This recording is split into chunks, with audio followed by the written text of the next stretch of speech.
nagsasabi sa akin, Chinky, ang hirap naman mag-budget ngayon. Ang hirap ng kinikita. Konti ang aking allowance, konti ang kinikita ng aking mister. Yung padala sa Saudi, kung lumiliit ang value. Well, anyway, I just want to encourage you, bago natin isipin kung anong gagastusin po natin, isipin po na natin kung meron po tayong budget. Ang tanong ng karamihan, Chinky, ano ba yung budget? Well, actually, budget is like this. Budget is a written plan on how to manage your money. Uulitin ko po, it is a written plan. Nakasulat po kung paano nyo po ginagastos ang inyong pera. So, pag may budget po tayo, immediately, alam nyo po kung saan po pupunta yung pera nyo at magkano po ang dapat nyong kitain.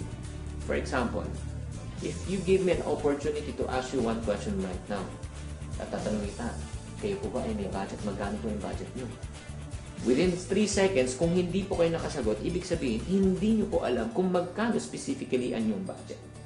So, again, start with a budget. Napakahalaga po na may budget po tayo. So, paano naman tayo ba-budget? Ano naman yung kabutihan pag tayo may budget? Just make an acrostic on the word called budget. Let's start with the letter B. Once you have a budget, it sets boundaries. Nagkakaroon kayo ng hangganan kung saan nyo lang gagastusin ang inyong pera. Kung wala kayong budget, baka free for all yan. Ang pasok, yun din po ang labas.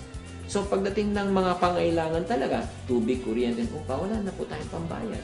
But if you have boundaries, alam nyo po kung anong limit. And ang gandahan din, when you have a budget on the letter U, it releases you from what we call as unwanted stress and pressures. Hindi naman lingid sa ating kaalaman. Tubig, matrikula, kuryente.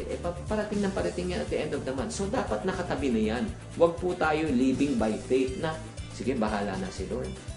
And then D, pag tayo po ay may budget, it helps us to become what we call as debt-free. When I say debt-free, una, hindi ka papasok ng utang. Kasi hanggang may boundary ka nga eh. Or second naman, kung may utang ka naman, dahan-dahan mo, mababayaran ng utang dahil sineset aside mo yung amount. So, let's go to letter G.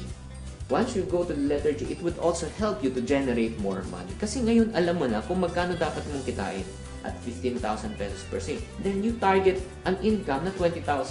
So if you have 5,000 excess, you can also use that as savings at pwede mo pang bless sa ibang tao. And letter E, sa budget, it also eradicate what we call as impulse buying. Lalo na pag nakikita po natin yung 4 magic letters na SALE. Kahit kayo may lagnat, bigla na lang gumagaling kayo. Dahil gusto nyo mag-shopping. Sale, sale, sale. Pero pag naka-budget naman, pag walang pera, alam nyo po may pupuntahan, hindi po tayo papasok sa sale. So, it eradicate impulse buying. And finally, on the letter T, once you have a budget, you would also learn how to trust God. When I say trust God, you would learn to pray to God, Lord, itong pangailangan ko, i-bless mo naman. Kulang pangailangan ko. Ang gusto ko, i-bless mo ko para matustusan ang pangailangan ko at sobrahan mo pa para makabless ako ng ibang tao. Always remember this when it comes to finance. Trust in the Lord with all of your heart. Lean not on your own understanding. In all ways you acknowledge Him and He will make your path straight. He will bless you.